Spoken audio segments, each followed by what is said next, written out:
আমরা হিন্দুরা কম বেশি বেশিরভাগ মানুষই বিভিন্ন দেবদেবীর পূজা করে থাকি, কিন্তু হয়তো আপনারা অনেকেই ভাবেন যে আমি এত পূজা করি, ঠাকুরের প্রতি এত ভক্তি থাকা সত্ত্বেও কেন আমি এত খারাপ অবস্থায় রয়েছি, কেন আমার ভাগ্য এত খারাপ, কেন আমি সুখের মুখ দেখতে পাচ্ছি না, অথচ আমার পাশের মানুষটি যে পুরোপুরি নাস্তিক, ঠাকুর দেবতা বিশ্বাস করে না, যার মনে কোনো ভক্তি নেই, যে সব সময় অসৎ উপায় অবলম্বন করে, সে কেন এত সুখে রয়েছে?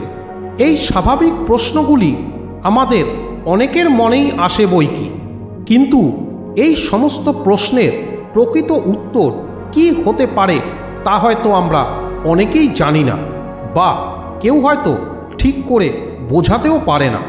কিন্তু আপনারা জানলে হয়তো অবাক হয়ে যাবেন যে শিব পুরাণ গ্রন্থে ভগবান শিব স্বয়ং এই প্রশ্নগুলির উত্তর তুলে ধরেছেন। তাই তথ্যগুলি সঠিকভাবে জানতে ভিডিওটি শেষ পর্যন্ত দেখুন। নমস্কার বন্ধুরা, আমাদের এই জানা অজানা চ্যানেলে আপনাকে স্বাগত। আপনি যদি এই চ্যানেলে নতুন এসে থাকেন তবে চ্যানেলটিকে সাবস্ক্রাইব করে বেল আইকনে ক্লিক করে রাখবেন, এরকমই নানা জানা অজানা ভিডিও সবার আগে দেখার জন্য।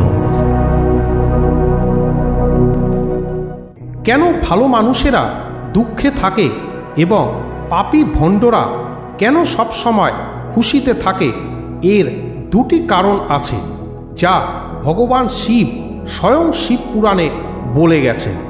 সে দুটো কারণই আজ আমি আপনাদের বলবো। আশা করি এই উত্তর শুনে অবশ্যই আপনার মনের মধ্যে যে নানা দ্বিধাদ্বন্দ্ব রয়েছে তা কেটে যাবে, যার ফলে আজ আপনি সম্পূর্ণ নতুন রূপে ভগবানের প্রতি বিশ্বাস করতে শিখবেন। তা বন্ধুরা, ভগবান শিবের গ্রন্থ শিব পুরাণে বর্ণিত এই কাহিনী শুরু করার আগে আপনি যদি প্রকৃত হিন্দু হয়ে থাকেন তবে কমেন্ট বক্সে অবশ্যই লিখুন হর হর মহাদেব। তাছাড়া আজকের এই ভিডিওতে যারা লাইক সাবস্ক্রাইব করবেন, বাবা মহাদেব যেন তাদের সকলের ঘরে সদা সর্বদা তার কৃপা দৃষ্টি বজায় রাখে। তবে চলুন শুরু করি আজকের এই সত্য কাহিনী। একটি ছোট শহরে একজন অসুস্থ মহিলা বাস করত। তার 3টি ছোট ছোট কন্যা ছিল। অনেকদিন আগেই তার স্বামী মারা যায়। গল্পের শুরুতে একটি কথা, আপনি যদি গল্পটি শুনতে চান তাহলে পুরোপুরি শুনুন। এই গল্পটি অর্ধেক শুনে ভুল করবেন না, কারণ এই পবিত্র কাহিনীটি অর্ধেক এবং অসম্পূর্ণ রেখে যাওয়া আপনাকে অপরাধী বোধ করাতে পারে। তাই গল্পটি সম্পূর্ণ শুনুন। আপনি যদি প্রকৃত শিবের ভক্ত হন তবে ভোলানাথকে কখনো অসম্মান করবেন না। যাই হোক, ছোট 3 মেয়েকে মানুষ করার ভার সেই বেচারা অবলা অসুস্থ মহিলার উপর পড়ল। সেই বিধবা 3 সন্তান নিয়ে কোথায় যাবে বুঝতে পারছিল না। এমনকি অসুস্থ থাকায় কোনো কাজ করারও ক্ষমতা ছিল না। আবার ওপর থেকে সমাজের উল্টোপাল্টা কথা, দরিদ্র অসহায় মহিলার সহায়তা করারও কেউ ছিল না। স্বামীর কথা মনে করে করে সে সব মেয়েদের দেখাশোনা করছিল। স্বামীর দুঃখে এরপর সেই মহিলা আরও অসুস্থ হয়ে পড়েন। কিভাবে তাদের লালন পালন করা হবে এই একই কথা ভাবতে ভাবতে একদিন তার স্বাস্থ্যের চরম অবনতি হয় এবং তার শেষ সময়ও ঘনিয়ে আসে। তাই যমরাজের একজন দূত সেই বিধবা মহিলার জীবন নিতে পৃথিবীতে আসেন। কিন্তু সেখানকার দৃশ্য দেখে তিনি বিভ্রান্ত হন। তিনি দেখেন যে মহিলাটি মাটিতে পড়ে আছে তাকে সাহায্য করার মতো কেউ নেই। শুধু তার ছোট ছোট 3 মেয়ে পাশে রয়েছে।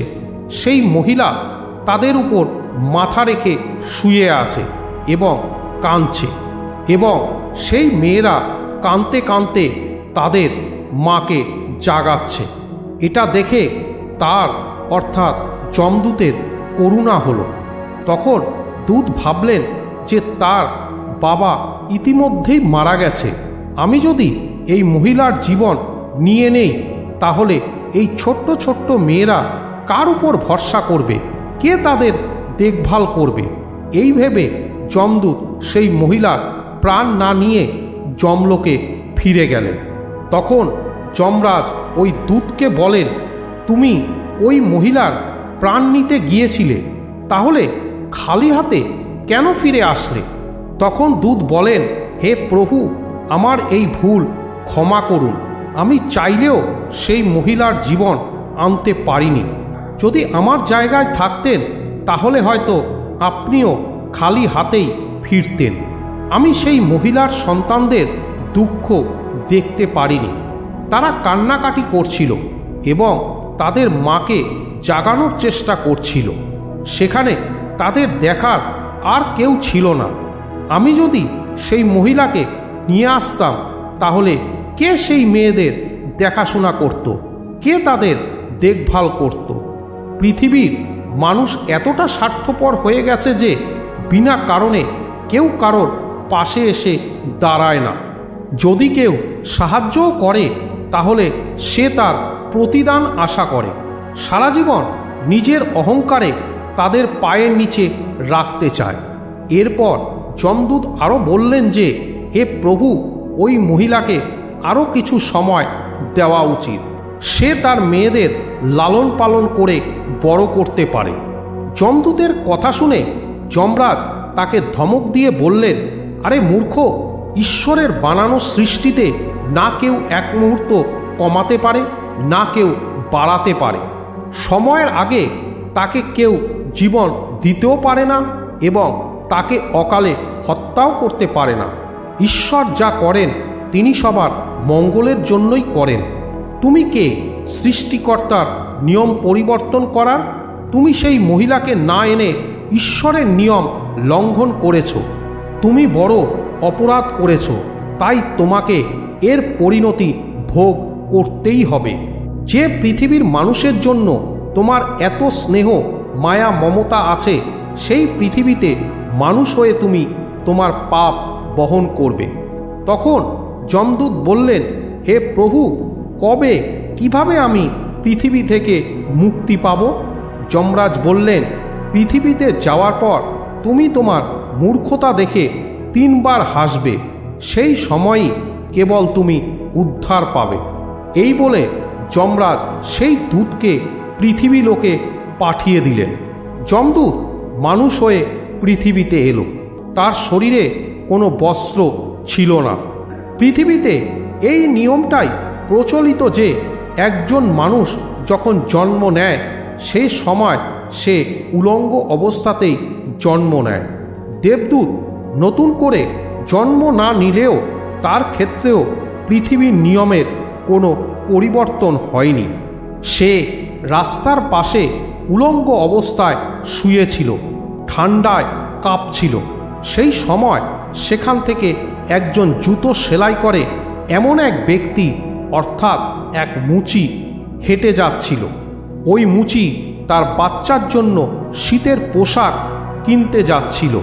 পথের মধ্যে এক উলঙ্গ লোককে ঠান্ডায় কাঁপতে দেখে মুচির করুণা হলো। তিনি তার সন্তানের জন্য কাপড় তো কিনলই না, উল্টে ওই যমদূতের জন্য কাপড় এবং কম্বল কিনলেন। আর ওই কাপড় এনে সে যমদূতকে দিলেন। এরপর যমদূত বললেন, ভাই, আপনি আমাকে কাপড় দিয়ে অনেক বড় উপকার করেছেন। এরপর দূত আরও বলেন, আমাকে কাপড় দিয়ে তো আপনি আমাকে ঠান্ডা থেকে রক্ষা করলেন, কিন্তু আমার না তো কোনো ঘর আছে, না তো কোনো পরিবার, খাবার কোথায় পাবো তাও জানি না। তখন মুচি বলল, হে ভাই, আমার বাড়িতে চলো, আমি আপনার যাবতীয় খরচ তুলে দেব। এরপর সেই মুচি যমদূতকে নিয়ে বাড়িতে পৌঁছে গেল। ওপাশে মুচির স্ত্রী দেখলেন তার স্বামী তো বাচ্চার জন্য কাপড় আনতে গিয়েছিল, কিন্তু তিনি কোনো জামা কাপড় নিয়ে আসেননি, উল্টে একজনকে বাড়িতে ডেকে এনেছে। এই দেখে স্ত্রী তার স্বামীর সাথে ঝগড়া শুরু করে এবং তাকে গালিগালাজ করতে থাকে। এটা দেখে যমদূত উচ্চস্বরে হেসে উঠলেন। মুচি জিজ্ঞাসা করল, আরে ভাই, হাসছেন কেন? কি এমন দেখলেন যে হাসছেন? তখন যমদূত বললেন, ভাই, আমার এই হাসির রহস্য আমি আপনাকে বলতে পারবো না, সময় হলে তখন আমি নিজেই জানাবো। এরপর থেকে যমদূত মুচির বাড়িতে থাকতে শুরু করে এবং কিছুদিনের মধ্যেই মুচির থেকে সমস্ত কাজ শিখে নেয় যমদূত। যমদূতের তৈরি জুতো ও চপ্পল ভালোই বিক্রি হচ্ছিল। কিছুদিনের মধ্যেই মুচি ধনী হয়ে গেল। তার জুতো বহুদূর পর্যন্ত বিখ্যাত হয়ে গিয়েছিল। এমনকি রাজা মহারাজারাও তাকে জুতা বানানোর আদেশ দিতেন। যখন থেকে যমদূত তার বাড়িতে এসেছিল তখন থেকেই তার ভাগ্য উজ্জ্বল হয়ে গিয়েছিল। টাকার কোনো অভাব ছিল না, সব কিছু ঠিকঠাক চলতে লাগলো। একদিন ঘটল একটা ঘটনা। রাজার এক সৈন্য চামড়া নিয়ে মুচির কাছে এলো এবং বললেন, দেখো, আমাদের রাজা এই চামড়ারই জুতো পরতে চান। এই চামড়াটি কিন্তু খুবই মূল্যবান, তাই একজোড়া জুতো সঠিকভাবে প্রস্তুত করো এবং এই চামড়া যেন একটুও নষ্ট না হয়। এই কথাটা ভালোভাবে মাথায় রেখো যে এই চামড়া দিয়ে শুধুমাত্র জুতোই বানাবে, ভুল করেও তার চপ্পল তৈরি করবে না। এই বলে রাজার সৈন্য চামড়া দিয়ে চলে গেল। অন্যদিকে মুচিও দেবদূতকে বুঝিয়ে বলল, দেখো, এটা রাজার কথা, এতে যেন কোনো ভুল না হয়। চামড়াও কম আছে, তাই চামড়া যেন নষ্ট না হয়। জুতোর কথা যদি বলে থাকে তাহলে জুতোই বানাতে হবে। যদি চপ্পল তৈরি করা হয় তাহলে ওই রাজা আমাদের কঠিন থেকে কঠিনতর শাস্তি দেবে। মুচি এত বোঝানোর পরেও যমদূত চামড়ার চপ্পলই তৈরি করলেন। চপ্পল দেখে মুচি রাগে ফুলে উঠল এবং দেবদূতকে বকাঝকা করতে লাগল। এমনকি লাঠি দিয়ে তাকে মারতেও উদ্যত হলো।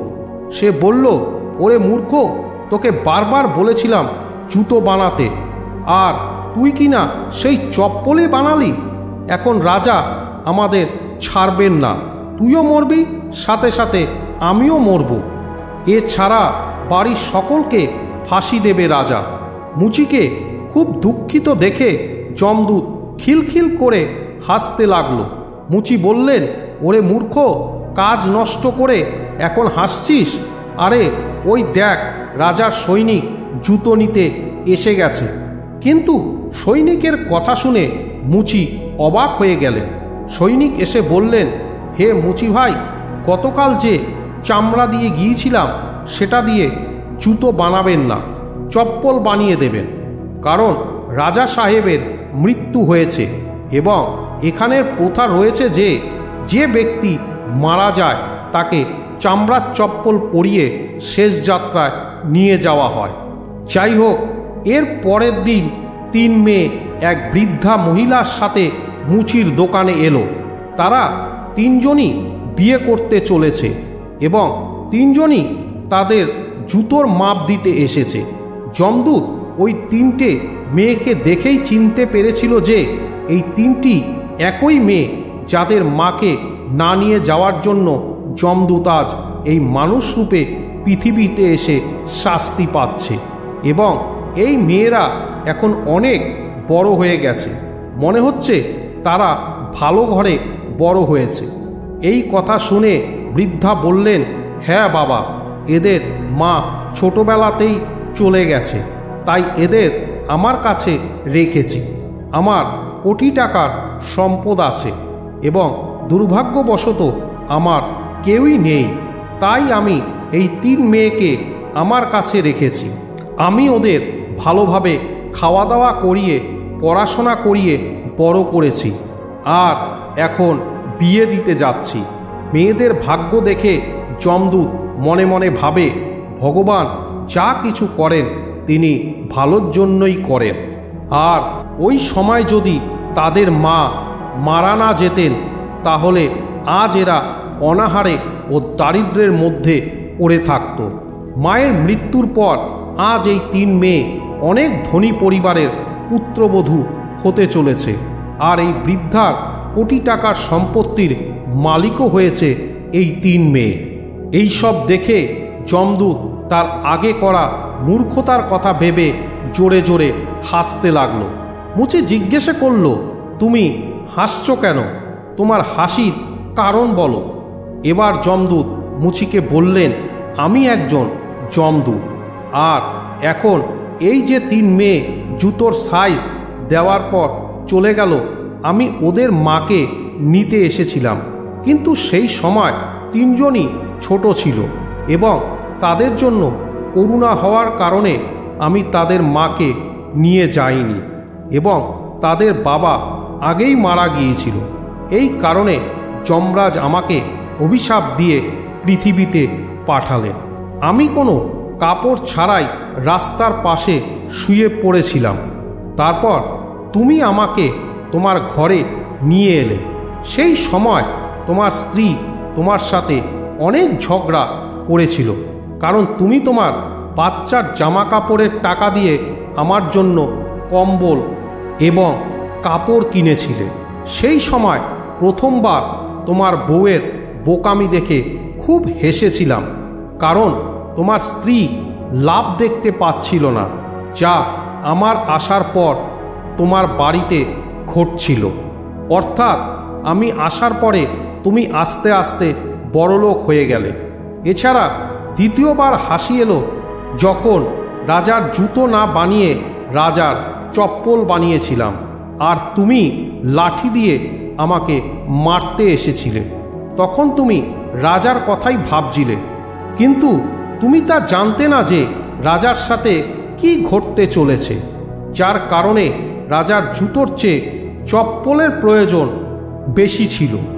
অনেক সময় এমন হয় যে আমরা ভবিষ্যতের জিনিস যা দেখতে পাই না এবং যা চোখের সামনে ঘটতে চলেছে তা দেখে চিন্তা করে দুঃখিত হই। কখনো কখনো ঈশ্বর আমাদের ভালোর জন্যই আমাদের খারাপ করে থাকে, কিন্তু সেসব দেখে আমরা ঈশ্বরের উপর রেগে যাই, কিন্তু আমরা আমাদের ভালো দেখতে পাই না যা ভবিষ্যতে ঘটতে চলেছে। কখনো কখনো আমাদের বর্তমানে ভালো কিছু হলে তা নিয়ে খুব খুশি হই, কিন্তু ভবিষ্যতে কি ঘটতে চলেছে তা আমরা দেখতে পাই না। মনে রাখবেন, আমাদের সাথে ভালো এবং খারাপ 2 ধরনের ঘটনাই ঘটে, তবে আমাদের সর্বদা এ সম্পর্কে চিন্তা করা উচিত যে ভগবান যা করবেন তা ভালোর জন্যই করবেন। এই কথা মনে করে আমাদের এগিয়ে যাওয়া উচিত। ভালো লোকেরা এই কারণেই দুঃখী থাকে, কারণ ভালো লোকেদের সাথে পরে ভালো কিছু ঘটতে পারে। এবং দ্বিতীয় কারণ হলো যে ভালো লোকেরা সর্বদাই ঈশ্বরের সাথে সংযুক্ত থাকে এবং তাদের জন্য ঈশ্বরের সাথে সংযুক্ত থাকা প্রয়োজন। ঈশ্বরের প্রতি ভক্তি থাকলে হয়তো আপেক্ষিকভাবে মনে হতে পারে যে আপনি কষ্টে আছেন, কিন্তু সেটা হয়তো ভবিষ্যতে কোনো কিছু ভালো ঘটতে চলেছে সেই জন্যই। তাই ঈশ্বরের প্রতি বিশ্বাস হারাবেন না। ঈশ্বরের প্রতি ভক্তি যাদের আছে, ঈশ্বর সদা সর্বদা তাদের মাথার উপরেই বিরাজমান। তাই শেষ হাসি তারাই হাসে। তাই যারা অসৎ, ভণ্ড এবং নাস্তিক তারা ক্ষণিক সময় ভালো আছে মনে হলেও ভবিষ্যতে তারা এই পাপের শাস্তি পাবেই এবং তা হবে খুবই ভয়াবহ। এভাবেই দেবদূত মুচিকে সব কিছু বুঝিয়ে যমরাজের কাছে ফিরে গেলেন। তা বন্ধুরা, এই ভিডিওটি বলার সময় যদি কোনো ভুল হয়ে থাকে তাহলে আমি ক্ষমা প্রার্থী। আশা করি আপনাদের সবার এই ভিডিওটি ভালো লেগেছে। সবশেষে বলি বন্ধু, আপনাদের ভগবান শিবের প্রতি মনের ভক্তি যদি সত্যি হয়ে থাকে তাহলে মহাদেবের এই ভিডিওতে একটি লাইক করে দেবেন এবং কমেন্ট বক্সে অবশ্যই লিখুন হর হর মহাদেব। এরই সাথে দেবাদিদেব মহাদেব আপনাদের পরিবারের ওপর সদা সর্বদা তার কৃপা দৃষ্টি যেন বজায় রাখে।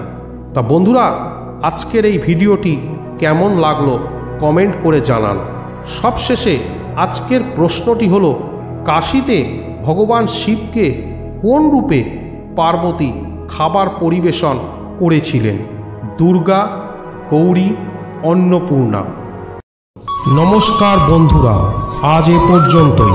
আজকের ভিডিওটি ভালো লাগলে একটি লাইক করুন। এরকমই পরবর্তী ভিডিওগুলোতে নানা জানা অজানা তথ্য পেতে চ্যানেলটিকে সাবস্ক্রাইব করে রাখুন।